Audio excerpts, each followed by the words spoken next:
अब रैदास जी से कहा, महाराज कृपा करो, आपकी तो पहचान है गंगा मैया से, नहीं तो हम तो मारे जाएंगे। अब रैदास जी का जो वही कठौता था ना जिसमें चमड़ा धुलते थे, उसी में उन्होंने हाथ डाला और गंगा मैया का आवाहन किया।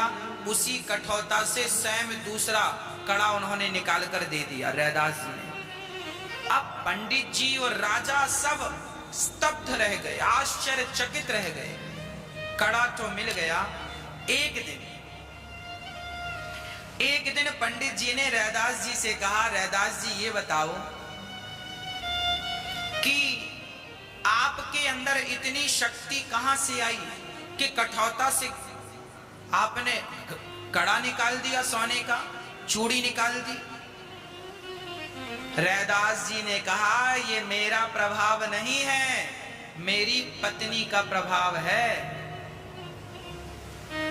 मेरी पत्नी बहुत बड़ी पतिव्रता है। अच्छा, पंडित जी बोले, हम कैसे जाने कि आपकी पत्नी पतिव्रता है? बोले, आप एक काम करो, परीक्षा ले लो। पंडित जी बोले, हम कैसे परीक्षा करें? तो पंडित जी ने कहा, हम कैसे परीक्षा करें? तो रैदास जी ने कहा, जाओ मेरी पत्नी से कह देना कि कल 5 किलो घी आया है, आपके पति की आज्ञा है कि जो कल 5 किलो घी आया है उसे बर्तन सहित, पात्र सहित आंगन में फेंक दे। घी को मिट्टी में डाल दो, आंगन में डाल दो। पंडित जी गए, पत्नी से कहा, रैदास जी की पत्नी से कहा, सुनो, रैदास जी ने कहा है कल 5 किलो घी आया है, वो आप बर्तन सहित फेंक दो। तो उनकी पत्नी ने बिना सवाल जवाब किए ढक्कन खोला, पूरा घी गिरा दिया, उड़ेल दिया आंगन में और बर्तन फेंक दिया, क्योंकि पति की आज्ञा।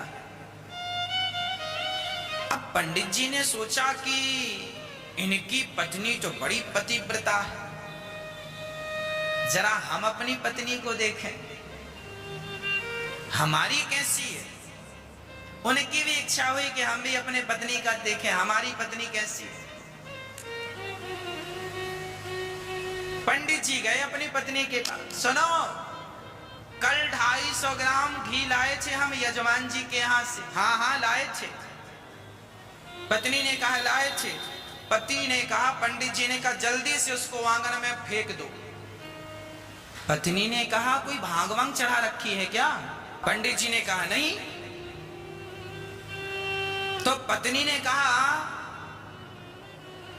दिमाग खराब हो गया है क्या? पंडित जी ने कहा नहीं, दिमाग भी खराब नहीं हुआ, पूरा होश हवास है, बड़े प्रसन्न हूं मैं, जल्दी से वो घी फेंक दो। पत्नी बोली, घी फेंक दो, लाठी लेकर आई, लो घी फेंकवा रहे हो, दिमाग खराब हो गया। पंडित जी समझ गए कि उनकी पत्नी आज्ञाकारी है, इसीलिए रिद्धि सिद्धि लक्ष्मी सब रैदास के घर है, और मेरी पत्नी आज्ञाकारी नहीं है, इसलिए मेरे घर कुछ नहीं है, मैं परेशान हूं। इसलिए कहता हूं, पति और पत्नी की संगत अच्छी होनी चाहिए। पत्नी वही अच्छी है जो आज्ञाकारी हो, पति वही अच्छा है जो भगवान का भक्त हो, चरित्र का पक्का हो। जब ऐसे लोग होते हैं तब जीवन में सुख शांति और आनंद की अनुभूति होती है। लोगों को लगता है पैसा मिलेगा तो सुख मिलेगा। अरे पैसा मिलने से सुख मिलता तो जिनके पैसा है वो सुखी हो जाते। पैसा नहीं है तो ही आप सुखी हैं। इतना ही दे भगवान के, दाल रोटी बढ़िया आनंद से चलती रहे। ज्यादा पैसा आने से आदमी अहंकारी हो जाता है, ज्यादा पैसा आने से उसके संकट बढ़ जाते हैं। ज्यादा पैसा आने से उसके दुश्मन बढ़ जाते हैं। पैसा आने के 1000 झंझट हैं, पैसा ना रहने के सामान्य जिंदगी है, जियो आनंद से, खुश रहो, मौज करो। पैसा वाला व्यक्ति अकेला कहीं जा नहीं सकता, बिना पैसे वाला रात को जाए दिन को जाए कोई फर्क नहीं। ज्यादा पैसे वाला अकेला जा नहीं सकता। इसलिए जितना ईश्वर आपको देते हैं उतने में आप प्रसन्न रहें, सुखी रहें, यही सबसे बड़ा। जब आवे संतोष धन, सब धन धूरी समान, गौधन गज धन बाज धन और रतन धन खान। इसीलिए पत्नी आज्ञाकारी हो, पति बढ़िया हो और फिर जीवन का आनंद अच्छा है। पर अब देखना, अजामिल की पत्नी वैश्या, अजामिल ठहरे पंडित जी और अजामिल की पत्नी है वैश्या। अब वैश्या की संगत करके अजामिल की बुद्धि भ्रष्ट हो गई और अजामिल पाप करने लगे, जुआ शराब सब उल्टे सीधे काम। पर संयोग देखिए, अजामिल की पत्नी का सबसे छोटा बेटा था, नाम रख दिया है नारायण।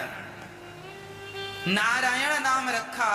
अब नारायण नाम रखने से अजामिल नाम लेने लगा, नारायण नारायण नारायण, बेटा नारायण पानी लाओ, बेटा नारायण ये लाओ।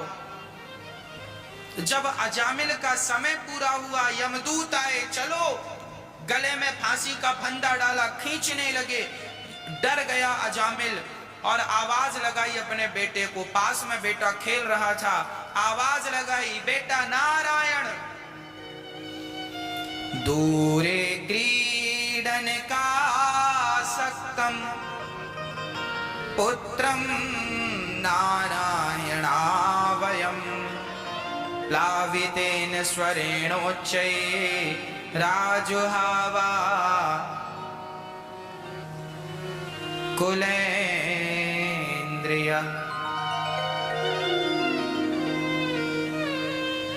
आज अजामिल अपने पुत्र को पुकारता है, बेटा नारायण नारायण। बेटे को बुलाया पर बेटे ने नहीं सुना, परमात्मा ने सुन लिया। पार्षदों को भेजा, जाओ मेरे भक्त को लेकर आओ। पार्षदों ने आकर यमदूतों से कहा, चलो इसे छोड़ दो, इसने भगवान का नाम जपा है, इसलिए अब इसका उद्धार हो गया। पार्षदों से यमदूतों ने कहा, महाराज इसने जीवन भर पाप किया है और आप कह रहे हैं मुक्त हो गया, पाप किया है, सजा कब भोगेगा? बोले पाप किया था, इसके सारे पाप भगवान का नाम जपते ही समाप्त हो गए। अंत समय भगवान का नाम लिया है, अंते यामति सागति, इसका उद्धार हो गया। जीवन भर पाप किया क्यों ना हो, पर एक बार भगवान का नाम मुख से निकल जाए तो पतित से पतित का उद्धार हो जाता है। भगवान का नाम कैसे भी जप ले, कोई भाव कुभाव अनक आलस हूँ, नाम जपत मंगल दिशि दस हूँ। इसलिए हम कहा करते हैं कि सदा भगवान का नाम जपते रहो।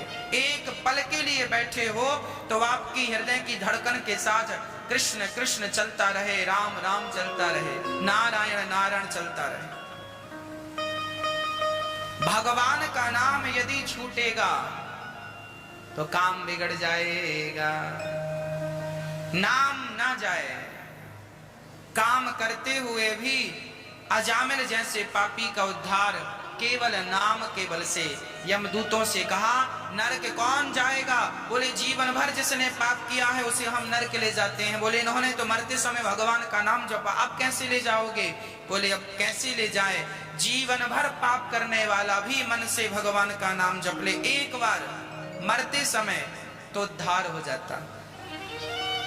इसलिए हम कहा करते हैं, एक भी क्षण ऐसा ना जाए, एक भी घड़ी ऐसी ना जाए जिस समय आप भगवान को स्मरण ना करें। हर पल हर क्षण भगवान का चिंतन करते रहो, नाम जपते रहो, नाम में विश्वास रखो। अच्छा, आज लोग नाम जपते जरूर हैं पर विश्वास कम ही करते हैं लोग। जबकि रामचरितमानस में लिखा है कि मंत्र जाप मम दृढ़ विश्वासा, पंचम भजन सो वेद प्रकाशा।